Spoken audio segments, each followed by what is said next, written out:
¿Cuántos de vosotros tenéis una mascota en casa? Seguro que muchos, ¿verdad? Tenéis, muy bien, algunos dedos por ahí levantados, manos levantadas. ¿Cuánto decide la mascota acerca de su vida y cuánto decides tú? Es evidente, ¿no? Que decide el dueño, decide lo que hace la mascota, lo que puede hacer o lo que no puede hacer. A veces las mascotas no te hacen caso. Nosotros tuvimos un gato que ya no sabíamos qué hacer, había que poner pinchos por aquí para que ahí no pasara, puertas cerradas. Lo más efectivo fue un ultrasonido, pero resulta que eso le molestaba a mi hijo, que tiene mejor oído que yo, y tuvimos que quitarlo también. Y no les permitimos, ¿verdad?, hacer lo que les da la gana. Nosotros ponemos límites y decidimos acerca de la vida de las mascotas. Eso se puede usar una palabra para definir lo que es la palabra decreto. Nosotros por decreto pues decimos esto sí y esto no, lo que puede hacer y lo que no puede hacer y las consecuencias. En cierta manera es lo mismo nuestra relación con Dios. Dios es dueño de todas las cosas, por lo tanto es nuestro dueño. Dios es soberano, tiene toda la autoridad del mundo para hacer y decidir lo que quiere hacer con nuestras vidas, para ordenar lo que debe ser o no nuestra vida, para ponerle límites, hasta aquí sí y hasta aquí no. Y eso, pues se llama eso, los decretos de Dios. Quiero leeros una definición que alguien dio, porque lo hace mejor que yo, que explica lo siguiente, y vamos a tratar de hablar de eso en esta mañana. Dice que el decreto de Dios es la expresión en su eterno propósito, acordado en el consejo de su sola voluntad, para su gloria, y por el cual Dios ordena anticipadamente todo cuanto ha de ocurrir. No sé si te gusta ese hecho, esa definición de que Dios hace y deshace y decide, y qué es lo que piensas que significa eso en nuestras vidas. Dios, desde antes de que existiera nada, tenía su plan, su propósito, y en base a ello decidió que ocurrieran cosas. Luego va ordenando, modificando, reconduciendo, pero al final se ha de cumplir el propósito que Él tiene en mente en su diseño. Claro, ¿quiere decir eso que en la vida todo está determinado y que estamos predestinados a ser lo que somos y no podemos cambiarlo? ¿Estamos abocados a un destino ya predeterminado y da igual lo que decidas, que ese es tu destino? Los seres humanos somos simplemente autómatas que funcionamos según hemos sido programados, o somos marionetas que alguien nos está manejando sin que nosotros nos demos cuenta. Y si fuera así, entonces Dios sería el responsable de todo, hasta del mal también. Y nosotros no seríamos responsables de nada. Hay una filosofía, y hay personas que creen eso, que se llama el determinismo, que precisamente enseña eso, que ya todo lo que va a ocurrir está todo prefijado y por lo tanto ningún acto de nuestra voluntad es libre. Y yo creo que es verdad que estamos condicionados, nuestra vida, nuestras decisiones, nuestras actuaciones están condicionadas por nuestras circunstancias, por nuestra educación, por las oportunidades que hayamos tenido o no en la vida, por el conocimiento que tengamos, por los genes, y creo que también está condicionado por Dios y por el diablo. Pero dicho eso, creo también que no somos marionetas. Igual que con las leyes de nuestro país, con Dios también ocurre lo mismo. Se nos demanda responsabilidad sobre lo que hacemos o no hacemos o dejamos de hacer, y que no todo está 100% predeterminado. De hecho, Dios en su palabra, cuando Él nos comunica su pensamiento, nos enseña que Él acusa al ser humano a veces de rebeldía, de no obedecer, de no hacer exactamente lo que Dios quiere que hagamos. Por lo tanto, no es cierto que nos comportamos de una manera predeterminada, sino que nosotros tomamos decisiones y está en nuestra voluntad hacer o no hacer. Un ejemplo sería cuando Dios llamó a su pueblo, a Israel, y les tenía prometida una tierra especial, la tierra prometida, y les dijo lo que tenían que hacer, pero en algún momento decidieron que no querían ir por ahí. Y Dios les responde, según Deuteronomio, no quisisteis subir y os rebelasteis contra el mandato del Señor vuestro Dios. Así que Dios había dado una orden, pero el pueblo pudo elegir desobedecer o hacer otra cosa. Lógicamente eso tiene consecuencias también. En su caso fue un retraso de 40 años de llegar a la tierra prometida y además la muerte de todos aquellos, excepto 2 personas, Josué y Caleb, que sí que recibieron la tierra prometida. Otro ejemplo donde Dios demanda responsabilidad sobre nuestras acciones. Cuando Jesús entró en Jerusalén en esa última semana para ser crucificado, nos cuenta el evangelista Mateo que Jesús miraba la ciudad conforme se acercaba a la ciudad y dijo lo siguiente: Jerusalén, Jerusalén, la que mata a los profetas y apedrea a los que son enviados a ella, ¿cuántas veces quise juntar a tus hijos como la gallina junta sus pollitos debajo de sus alas y no quisisteis? Dios tenía un propósito, tenía un plan, pero les permitió que ellos no lo siguieran. También vino la consecuencia. En el año 70 cayó Jerusalén y fue destruido el templo y vino todo el exilio para la nación judía. Así que en la historia nos enseña que Dios, aunque tiene un plan, nos permite a nosotros elegir si queremos o no seguir su plan. Y de alguna manera podemos resistirnos a los planes de Dios. Y Él nos da opciones que podemos elegir. Y eso tiene luego las consecuencias personales y a veces colectivas. Pero eso nunca anula el propósito, el objetivo final que Dios tiene para la humanidad. Que Dios lo va a cumplir igualmente. Del mismo modo que el objetivo de Dios, que era sacar a un pueblo de la esclavitud y darles una tierra prometida, también se cumplió. 40 años más tarde, pero se cumplió. O el retorno de esa misma nación después del año 70, cuando fueron en exilio por todo el mundo. En 1948 volvió a constituirse la nación de Israel. Así que el propósito de Dios se cumple. Igual que la segunda venida de Cristo, que Él anuncia, también está en su plan, en su programa, en su propósito, y puede ser que se está retrasando. Es posible. Casi diría que lo creo, que Él hubiera venido antes. Pero hay parte que decidimos nosotros en los planes y propósitos de Dios.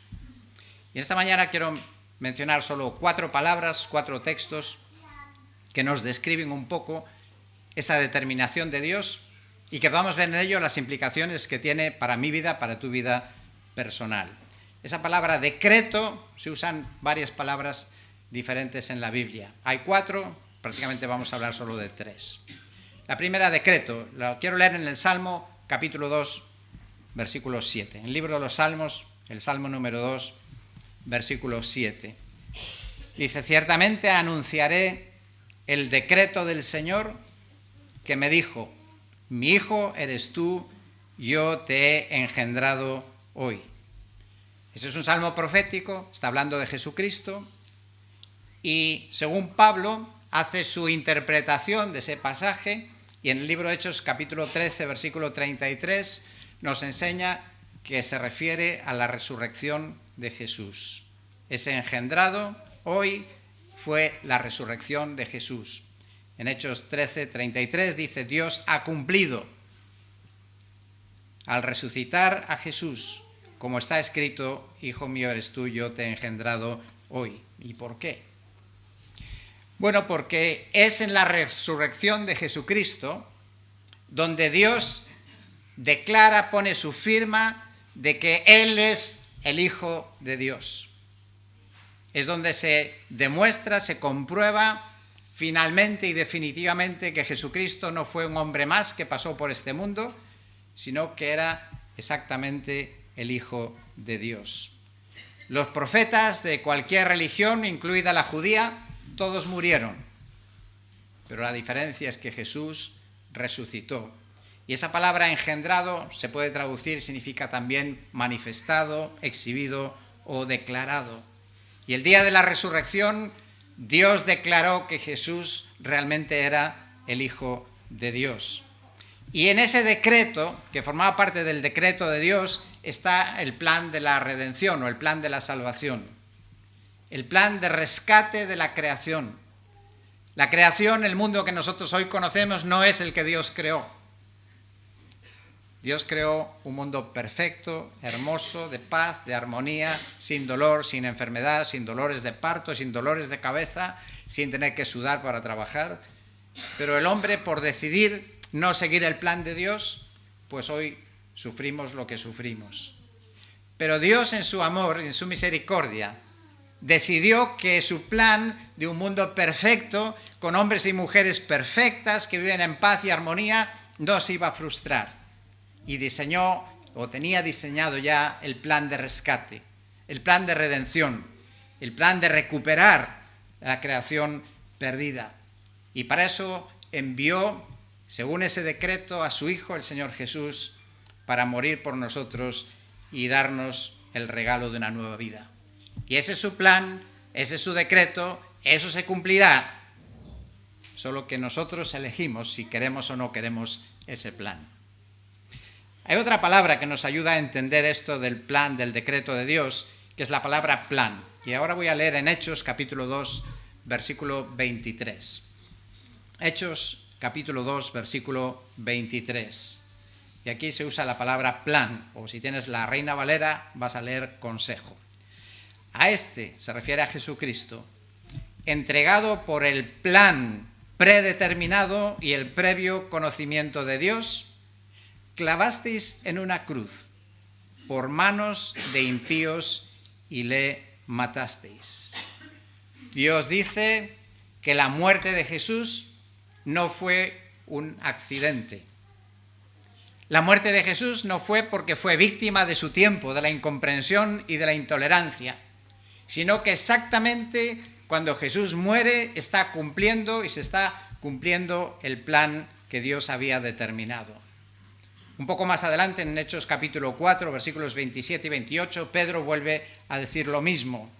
Y dice, en verdad en esta ciudad, en Jerusalén, se unieron tanto Herodes como Poncio Pilato, juntamente con los gentiles y los pueblos de Israel, contra tu santo siervo Jesús, a quien tú ungiste, se refiere a Dios, para hacer cuanto tu mano y tu propósito habían predestinado que sucediera. Todo esa confabulación de autoridades y de pueblos, pero dice Pedro, para que se cumpliera el plan y el propósito de Dios. Claro, alguno puede decir, entonces, los que mataron a Jesús se actuaron por decreto divino, ¿les ordenó Dios hacerlo? Evidentemente no.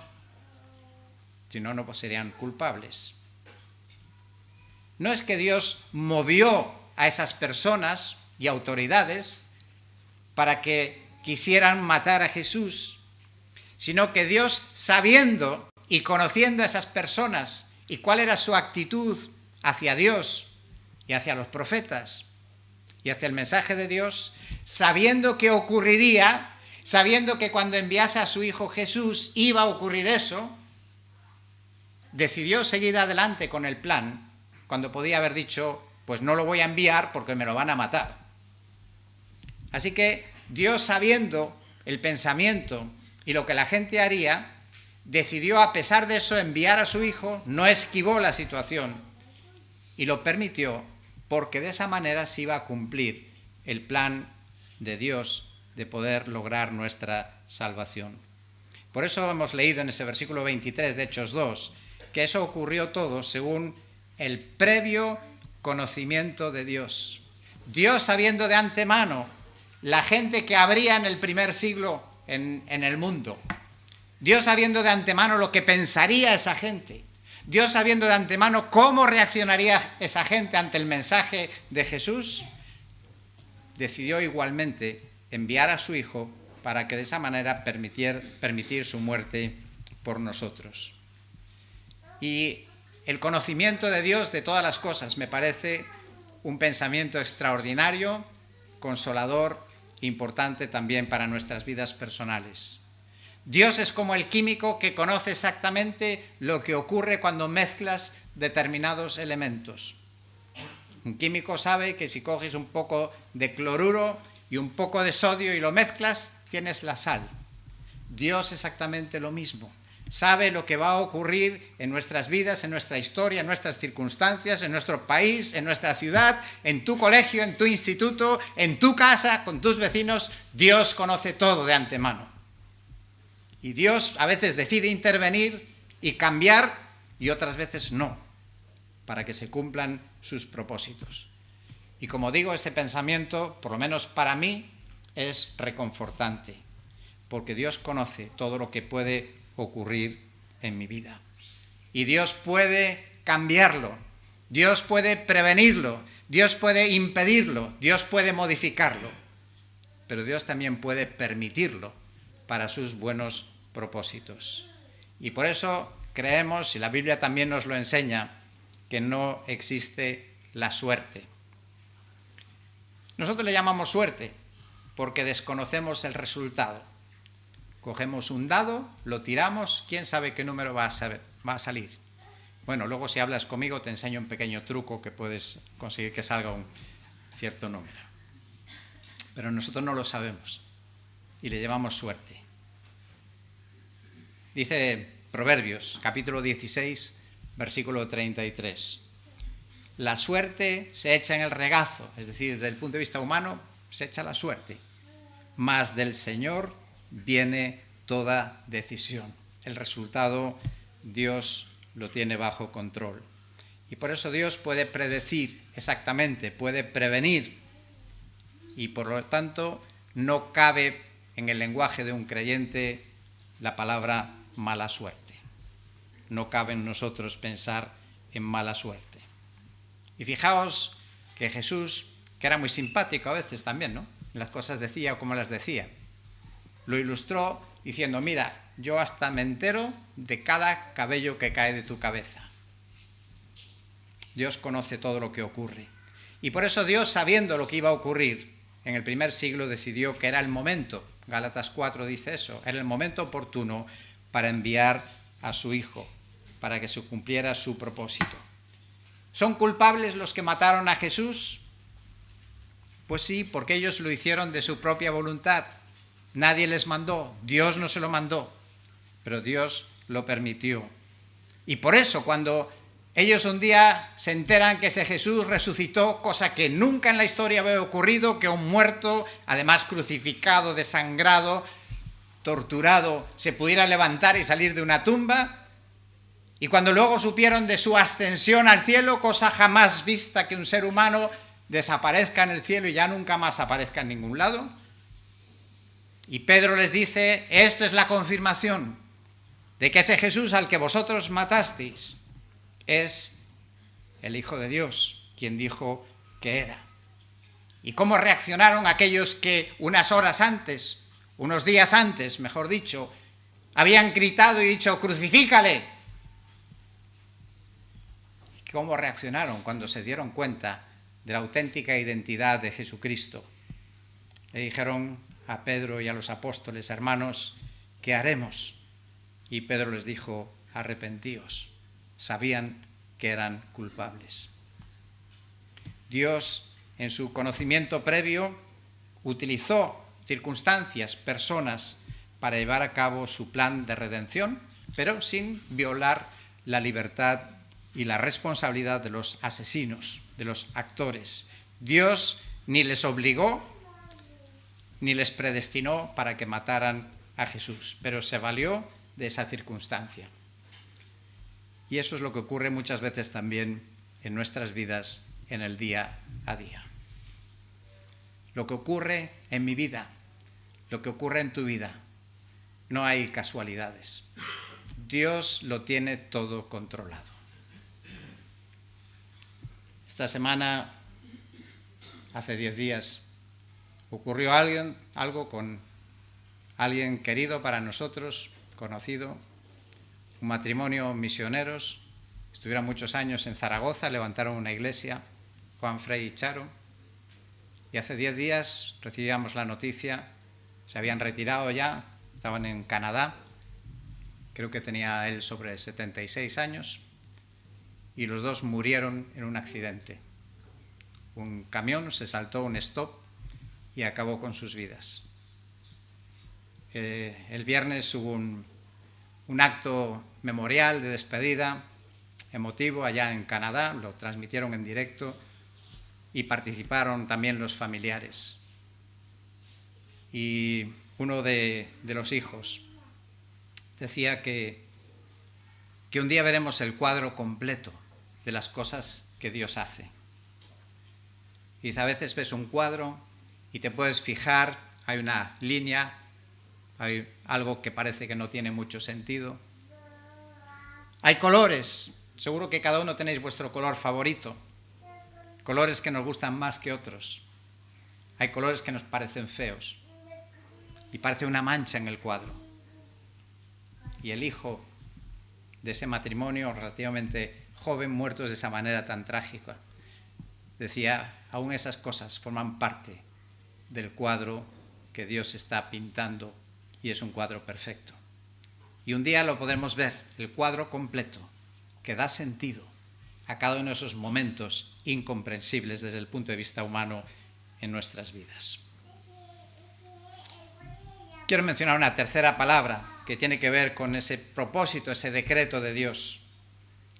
Sin duda una palabra que hace saltar las curiosidades, las alarmas, la predestinación.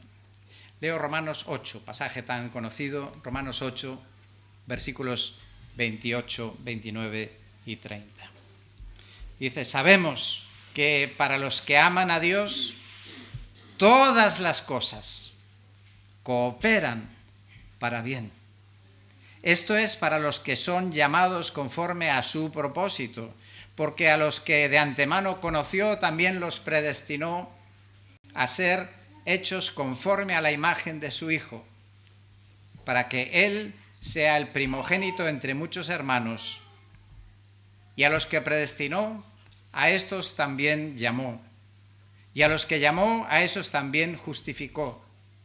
Y a los que justificó, a estos también glorificó. Es evidente que la palabra predestinar significa marcar el destino, determinar el destino de algo o de alguien. Y a lo largo de la palabra de Dios también encontramos explicaciones y ejemplos, por ejemplo, como Dios eligió a una de las 12 tribus de Israel. Había 12, pues Él eligió a una y la destinó para que fueran los levitas, los que servían en el tabernáculo y en el templo. O Dios también decidió elegir, predestinar a algunas personas para que fueran profetas y a otros no. Dios pone y quita reyes, dice el profeta Daniel. Dios también mueve los corazones de personas. Cuando Él quiere que hagan algo, puede hacerlo, puede intervenir. En la historia de los imperios del pasado, en el caso del rey persa Ciro, dice la historia que Dios tocó su corazón para que él decidiera, tomara una decisión, que era permitir que los judíos volvieran a su tierra después del exilio. Y además puso en él una idea.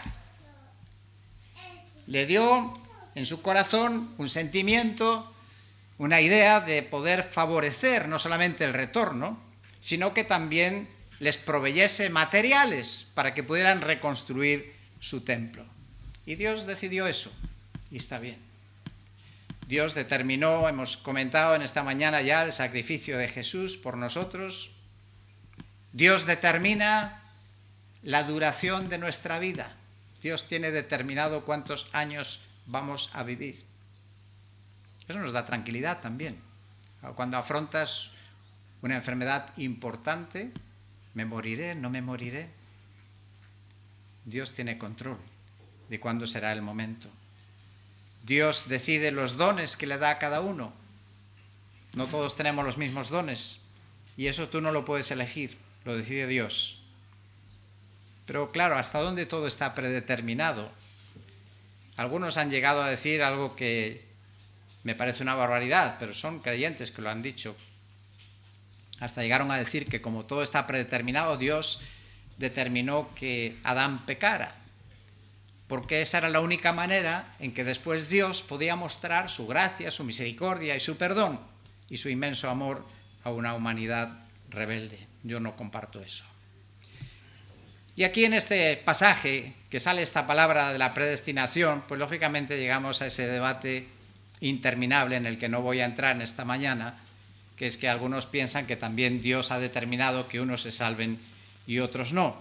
Yo tengo la respuesta en esta mañana, y es que no lo vamos a tener solución hasta llegar al cielo.